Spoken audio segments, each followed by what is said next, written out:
दोस्तों, आज हम एक्सप्लेन करने वाले हैं साल 2018 में रिलीज हुई द बोट मूवी को, जिसमें एक ऐसे शख्स की कहानी को दिखाया गया है जो एक रहस्यमयी सेल बोट में फंस जाता है। वो बोट उसे बाहर निकलने नहीं देती और तब उस शख्स को बोट की असली सच्चाई के बारे में पता चलता है। लेकिन कैसे?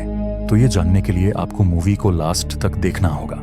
दोस्तों, कहानी की शुरुआत होती है सेलर नाम के शख्स को दिखाते हुए, जो कि असल में एक फिशरमैन है और समुद्र से मछलियां पकड़कर उन्हें बाजार में बेचता है। इससे सेलर अपने घर का खर्च उठाता है और उसका घर भी बिल्कुल समुद्र के करीब ही था। हर रोज की तरह आज भी सेलर अपनी मछलियों की तलाश में घर से निकलता है और अपनी छोटी सी बोट पर बैठकर चट्टानों को पार करता हुआ आगे बढ़ता जाता है। देखते ही देखते सेलर गहरे समुद्र के बीचों बीच पहुंच जाता है और ये जगह उसे फिशिंग करने के लिए एकदम ठीक लगती है। इसलिए वो यहीं रुककर मछलियां पकड़ने का फैसला करता है और फिशिंग का सामान बैग से निकाल ही रहा होता है कि इतने में अचानक चारों तरफ घना कोहरा छा जाता है, जिस वजह से सेलर को आगे कुछ भी दिखाई नहीं देता। तभी उसकी बोट किसी चीज से टकरा जाती है। ये देख सेलर को घबराहट होने लगती है कि कहीं यहाँ वेल या शार्क फिश तो नहीं आ गई। इसी घबराहट में जब वो पीछे मुड़कर देखता है तब उसे पता चलता है कि उसकी बोट जिस चीज से टकराई है वो असल में एक सेल बोट है, जिसका नाम था एओलस। इस नाम को देखने के बाद सेलर को एक ग्रीक मिथोलॉजी याद आ जाती है, जिसके हिसाब से एओलुस पानी के देवता हैं जो अपनी पावर से हवाओं को कंट्रोल कर सकते हैं। अब सेलर पूरी बोट को चेक करने की कोशिश करता है कि शायद इसमें कोई इंसान मौजूद हो, लेकिन हैरानी की बात यह थी कि ये बोट पूरी तरह से खाली थी। उसे एक भी इंसान नजर नहीं आ रहा था। इसके बाद सेलर कई बार आवाज भी लगाता है, लेकिन ना तो कोई जवाब देता है और ना ही बाहर निकल कर आता है। इसलिए अब सेलर खुद ही इस बोट में जाने का फैसला करता है और अपनी नाव को रस्सी के सहारे इससे बांध देता है। कुछ ही पलों में सेलर इस बोट में पहुंच जाता है, जहां उसे एक किताब और बहुत सारा सामान रखा दिखाई देता है, जिसे देख सेलर समझ जाता है कि इस बोट पर पहले भी कोई इंसान मौजूद था और ये उसी का सामान है। लेकिन जब वो बोट के अंदर जाकर चेक करता है तो उसे कोई भी दिखाई नहीं देता, पर यहाँ बहुत सारा खाना रखा हुआ था, जो इस बात का सबूत था कि इस बोट पर इंसान थे। लेकिन वो अब कहाँ गए? यही बात सेलर भी सोच रहा था कि तभी उसकी नजर रेडियो पर पड़ती है, जिसके जरिए वो दूसरे लोगों से कनेक्ट करने की कोशिश करता है, लेकिन कोई फायदा नहीं होता क्योंकि ये रेडियो काम ही नहीं कर रहा था। इसके बाद सेलर बोट को भी स्टार्ट करके देखता है, लेकिन उसे पता चलता है कि उसके इंजन में कुछ कमी है, जिस वजह से वो स्टार्ट नहीं हो पाती। सेलर अब काफी परेशान हो चुका था क्योंकि उसे समझ नहीं आ रहा था कि इतनी महंगी बोट अचानक इस समुद्र में कैसे आ गई और जो लोग इसमें मौजूद थे वो कहाँ गए। यही बात सोचते हुए सेलर बोट में चारों तरफ घूमना शुरू कर देता है ताकि उसे कुछ पता चल सके। तभी वो देखता है कि उसकी छोटी बोट जो उसने सेल बोट के साथ बांधी थी वो अब यहाँ नहीं है, यानी वो गायब हो चुकी है। वहीं कोहरा भी इतना ज्यादा था कि सेलर को कुछ भी दिखाई नहीं देता। इसलिए वो अब दूरबीन के जरिए अपनी बोट को ढूंढने की कोशिश करता है और बहुत देर तक इधर उधर देखता रहता है। लेकिन जब उसे अपनी बोट कहीं भी दिखाई नहीं देती तो वो दुखी हो जाता है, क्योंकि उसके पास यही एक बोट थी जिसके सहारे वो मछलियां पकड़ता था।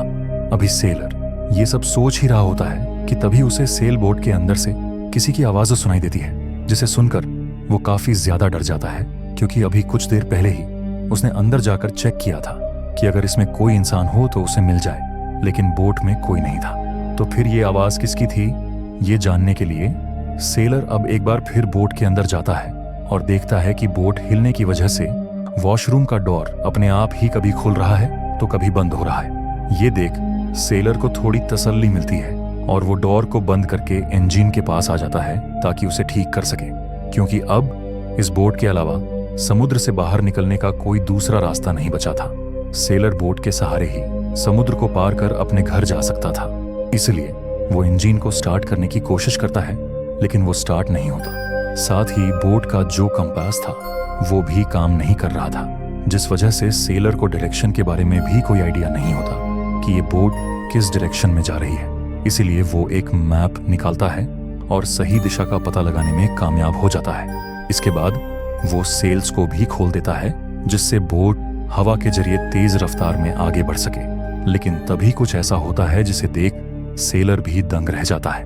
दरअसल बोट आगे बढ़ने के बजाय वहीं गोल गोल घूमना शुरू कर देती है। इसे देख सेलर समझ जाता है कि उसे किसी भी कीमत पर इंजन को ठीक करना ही होगा, तभी वो यहाँ से निकल पाएगा।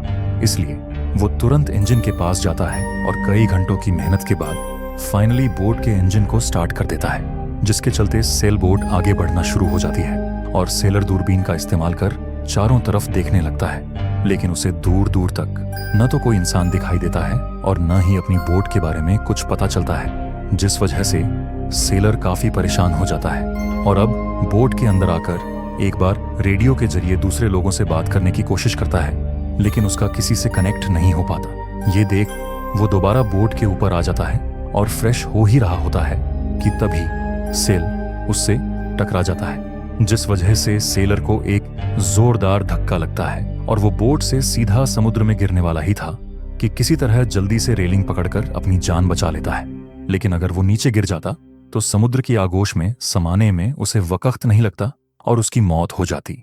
इसलिए वो अब फ्रेश होने के लिए टॉयलेट का इस्तेमाल करने का फैसला करता है और जैसे ही टॉयलेट के अंदर जाता है तभी उसका दरवाजा अपने आप बंद हो जाता है। ये देख सेलर उसे खोलने की कोशिश करता है, लेकिन कोई फायदा नहीं होता। वो बहुत देर तक इसी जद्दोजहद में लगा रहता है, जिसके बाद दरवाजे का लॉक तो खुल जाता है पर दरवाजा अब भी बंद होता है। वो बीच समुद्र में एक सेल बोट के टॉयलेट के अंदर पूरी तरह फंस चुका था।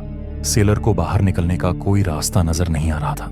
वो अभी इस बारे में सोच ही रहा होता है कि तभी उसे किसी की आवाज सुनाई देती है। ये देख सेलर दरवाजे के पास कान लगाकर गौर से इस आवाज को पहचानने की कोशिश करता है और तब उसे पता चलता है कि ये असल में रेडियो की आवाज है, यानी उसका कांटेक्ट किसी के साथ हो चुका था, लेकिन सेलर टॉयलेट में बंद होने की वजह से जवाब नहीं दे पाता। वो डोर को खोलने की बहुत कोशिश करता है, लेकिन इस बार भी उसे कामयाबी नहीं मिलती। इसी बीच एक कार्गो शिप यहाँ से गुजरता है, जिसके इंजन की आवाज जैसे ही सेलर सुनता है वो टॉयलेट की खिड़की से अपनी शर्ट दिखाकर उस कार्गो शिप को इशारा करता है ताकि वो यहाँ आकर उसकी मदद कर सके। लेकिन शिप में मौजूद लोग सेलर की शर्ट को देख ही नहीं पाते, जिस वजह से वो काफी दुखी हो जाता है। लेकिन तभी हम देखते हैं कि सेलर की बोट लगातार कार्गो शिप की तरफ बढ़ रही है, जो कभी भी उससे टकरा सकती है और अगर ऐसा हुआ तो सेलर भी मारा जाएगा। ये जानने के बाद उसकी परेशानी और भी ज्यादा बढ़ जाती है, लेकिन सेलर हिम्मत नहीं हारता, बल्कि वो अपनी जान बचाने के लिए हर मुमकिन कोशिश करने का फैसला करता है। तभी उसकी नजर एक रस्सी पर पड़ती है, जिसे देख सेलर के जहन में एक आइडिया आता है। वो इस रस्सी के एक हिस्से को सेल बोट से नीचे फेंक देता है ताकि ये उसके फैन में अटक जाए और इंजन काम करना बंद कर दे। होता भी बिल्कुल ऐसा ही है। रस्सी इंजन के फैन ब्लेड से लिपट जाती है, जबकि रस्सी का दूसरा हिस्सा जो सेलर के पास था वो अचानक उसके गले में फंस जाता है और सेलर का गला दबने लगता है। पर वो किसी तरह रस्सी को अपने गले से निकालने में कामयाब हो जाता है। लेकिन सेलर की हालत अब काफी ज्यादा खराब हो चुकी थी, क्योंकि रस्सी ने उसके गले को इतनी जोर से दबाया था कि वो सही से सांस तक नहीं ले पा रहा था। इससे पहले कि सेलर अपने आप को संभाल पाता, इसी बीच अचानक उसकी बोट कार्गो शिप से टकरा जाती है, जिस वजह से उसमें धीरे धीरे पानी भरना शुरू हो जाता है। इधर कुछ देर बाद जब सेलर को होश आता है तो वो देखता है कि बोट में पानी भर चुका है। इसके बाद वो कार्गो शिप की आवाज सुनने की कोशिश करता है और तब उसे पता चलता है कि वो शिप अब आसपास कहीं नहीं है, क्योंकि वो बहुत दूर जा चुकी थी। यानी सेलर के बचने का एक आखिरी रास्ता भी अब खत्म हो चुका था। वो मायूस होकर टॉयलेट में ही बैठ जाता है कि अचानक उसे बाहर किसी के कदमों की आहट सुनाई देती है, जैसे कोई इधर उधर चल रहा हो। सेलर इस आवाज को सुनकर काफी हैरान होता है, क्योंकि उसने पूरी बोट को अच्छे से चेक किया था, इसलिए वो इन आवाजों को सिर्फ एक भ्रम मानता है। इसके बाद हम देखते हैं कि सेल बोट अभी भी तेज रफ्तार के साथ आगे बढ़ रही है, जबकि रस्सी ने उसके इंजन को बंद कर दिया था, लेकिन उसके सेल्स अब भी खुले हुए थे, जो हवा के जरिए बोट को तेजी के साथ आगे ले जाने में मदद कर रहे थे। और यही बात सेलर को बहुत परेशान कर रही थी। उसे लग रहा था कि अगर बोट इसी तरह तेज स्पीड से लगातार आगे बढ़ती रही तो उसके लिए यहाँ से निकलना मुश्किल हो जाएगा और वो अपने घर कभी नहीं पहुंच पाएगा। इसलिए सेलर किसी भी तरह बस बोट को रोकना चाहता था, फिर चाहे उसे कुछ भी करना पड़े। वो बहुत ही चालाकी से एक डंडे से सेल बोट की रस्सी को खींचकर उसे डाउन कर देता है, जिससे बोट रुक जाती है।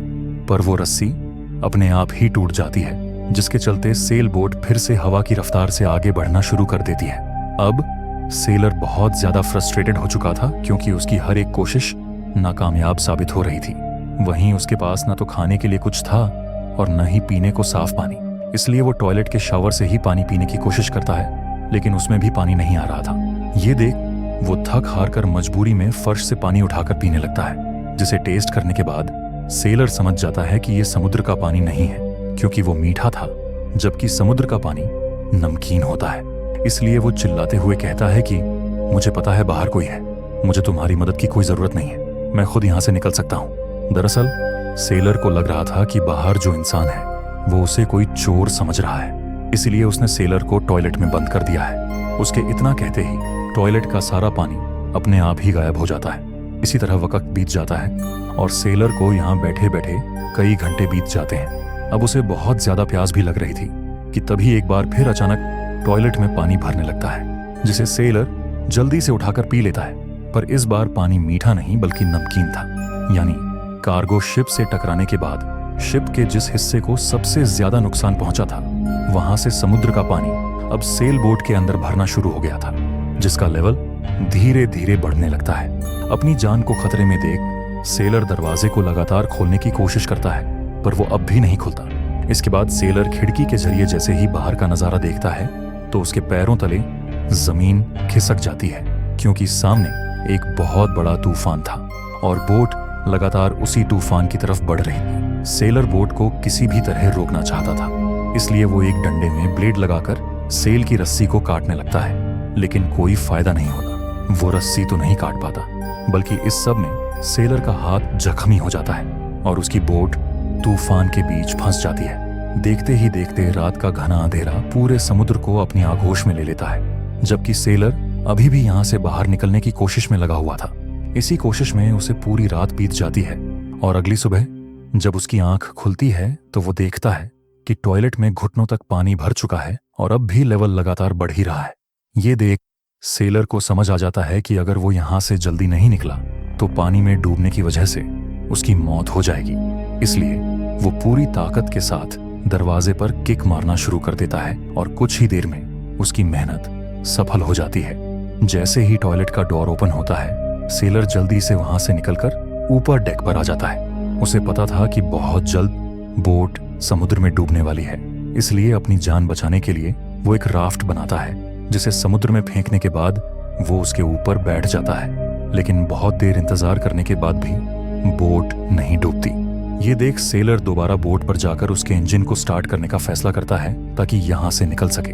इसी सोच के साथ वो सबसे पहले बोट के ऊपर जाता है और उन सभी हिस्सों को रिपेयर करने लगता है जो डैमेज हो चुके थे, जिससे बोट में पानी आना बंद हो जाए। इसके बाद वो एक मोटर लेता है और उसकी मदद से बोट में जितना भी पानी भरा हुआ था उसे बाहर फेंकना शुरू कर देता है। साथ ही सेल बोट की सभी सेल्स को भी ठीक करता है। इतना सब करने के बाद वो बोट के अंदर जाता है और वहां मौजूद रेडियो से दूसरे लोगों से कांटेक्ट करने की कोशिश करता है, लेकिन किसी से भी उसका कांटेक्ट नहीं हो पाता, जिस वजह से सेलर की उम्मीद टूटने लगती है।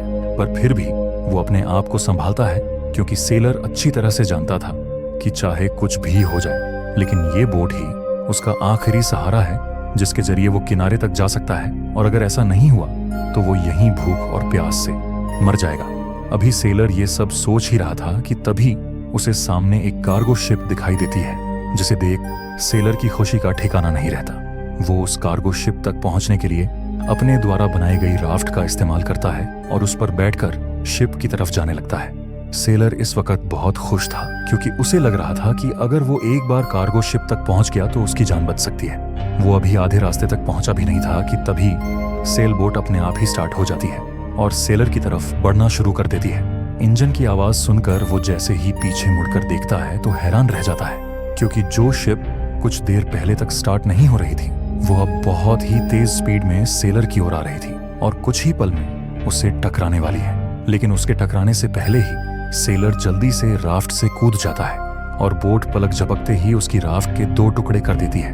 ये देख सेलर बहुत ज्यादा डर जाता है। वो अब किसी भी कीमत पर वापस बोट पर नहीं जाना चाहता था, क्योंकि उसे पता चल गया था कि ये कोई आम सेल बोट नहीं है, बल्कि एक रहस्यमयी बोट है, जिसके रहस्यों के बारे में सेलर को कुछ भी नहीं पता था। उसका शक तब और भी ज्यादा यकीन में बदल जाता है जब वो देखता है कि बोट के सेल्स पूरी तरह से ऊपर हैं, और उसका इंजन भी बंद है, लेकिन फिर भी वो चलकर अपने आप ही सेलर की तरफ आ गई थी और अब उसी के पास रुकी रहती है क्योंकि बोट चाहती थी कि सेलर एक बार फिर से बोट के ऊपर आ जाए।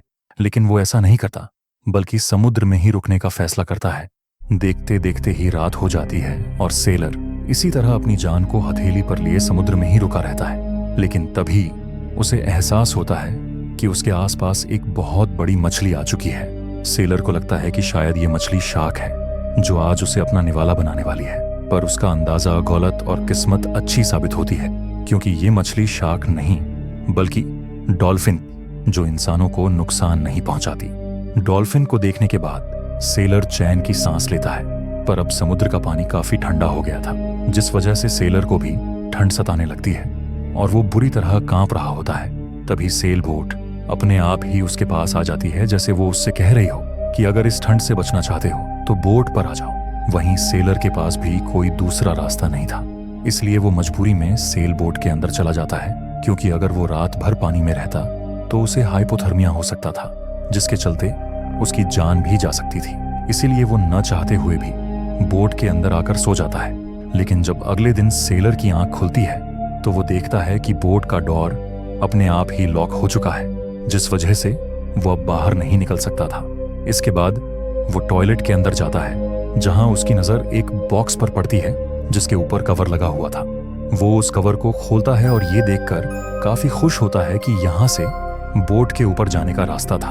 वो अब उस रास्ते से ऊपर जाने की कोशिश करता है जहां उसे एक नाइफ के साथ साथ कुछ खाने का सामान मिलता है, जिन्हें देख सेलर समझ जाता है कि कोई यहाँ छुपा हुआ था। अब वो ऊपर जाने की कोशिश करने लगता है, लेकिन तभी वो कवर अपने आप ही बंद हो जाता है, जिस वजह से सेलर अब एक बार फिर इस बोट पर फंस चुका था, जबकि बोट लगातार उसी स्पीड से आगे बढ़ रही थी। वो अब काफी ज्यादा परेशान हो चुका था। उसे समझ नहीं आ रहा था कि वो किस तरह इस बोट से अपना पीछा छुड़ाए, इसलिए वो गुस्से में जोर जोर से चिल्लाना शुरू कर देता है और कहता है कि मुझे छोड़ दो, मुझे जाने दो, मैंने तुम्हारा क्या बिगाड़ा है, क्यों मुझे इस बोट में कैद कर रखा है। अभी सेलर ये सब कह ही रहा था कि बोट अचानक रुक जाती है और सारे दरवाजे अपने आप ही खुल जाते हैं। ये देख सेलर जल्दी से बोट के ऊपर आता है और देखता है कि वो एक अबैंडन्ड टाउन में पहुंच चुका है, जो कि एक आइलैंड के पास है और ये आइलैंड पूरी तरह से खाली है, यानी यहाँ इंसानों का नामो निशान भी नहीं था। ये देख सेलर बोट से उतरता है और टाउन में घूमना शुरू कर देता है। वो एक एक बिल्डिंग में जाकर इंसानों को ढूंढने की कोशिश करता है, पर यहाँ उसे कोई नहीं मिलता कि तभी सेलर को इंजन की आवाज आती है। वो आवाज का पीछा करते हुए जैसे ही आइलैंड के किनारे पर जाता है तो देखता है कि सेल बोट अपने आप स्टार्ट होकर यहाँ से जा रही है, जिसके बाद सेलर समझ जाता है कि ये कोई मामूली बोट नहीं है, बल्कि इसके पास सुपरनैचुरल पावर है, जिसके जरिए ये अपने आप ही स्टार्ट हो जाती है। वहीं बोट अपनी दिशा में आगे बढ़ते हुए कुछ ही देर में सेलर की नजरों से ओझल हो जाती है। ये देख सेलर किनारे के पास आकर बैठ जाता है और सोचने लगता है कि वो अपने घर वापस कैसे जाएगा, क्योंकि अब तो सेल बोट भी जा चुकी थी। इसी बात को सोचते हुए वो आइलैंड के दूसरी तरफ आ जाता है कि तभी उसकी नजर अपनी नाव पर पड़ती है, जिस पर बैठकर वो फिशिंग करने के लिए निकला था और उसे सेल बोट के साथ रस्सी से बांध दिया था, लेकिन वो अचानक गायब हो गई थी। पर अब वहीं बोट सेलर की आंखों के सामने थी, जो किनारे पर रस्सी के साथ बंधी हुई थी, ठीक उसी तरह जिस तरह मूवी की शुरुआत में थी। इसके बाद हम टाउन में बहुत सारे लोगों को देखते हैं जो बीच के किनारे एक दूसरे के साथ मजे कर रहे थे। ये देख सेलर को पहले तो बहुत हैरानी होती है, लेकिन फिर उसे पता चलता है कि दरअसल ये वही जगह है जहां से उसने अपना सफर शुरू किया था, यानी इसी आइलैंड पर सेलर का घर था और वो बोट उसे उसके घर पर ही छोड़कर गई थी। ये जानने के बाद सेलर को बहुत खुशी होती है कि तभी चट्टानों के बीच हमें उसी सेल बोट को समुद्र के बीचों बीच देखते हैं जिसमें सेलर फंस चुका था, और इसी के साथ ये मूवी यहीं खत्म हो जाती है। तो दोस्तों, आपको इस मूवी की स्टोरी कैसी लगी? अपना आंसर कमेंट में जरूर बताइएगा। अगर वीडियो अच्छी लगी हो तो वीडियो को लाइक शेयर करके हमारे चैनल को सब्सक्राइब कर लीजिए। मिलते हैं अगली वीडियो में, तब तक के लिए बाय बाय।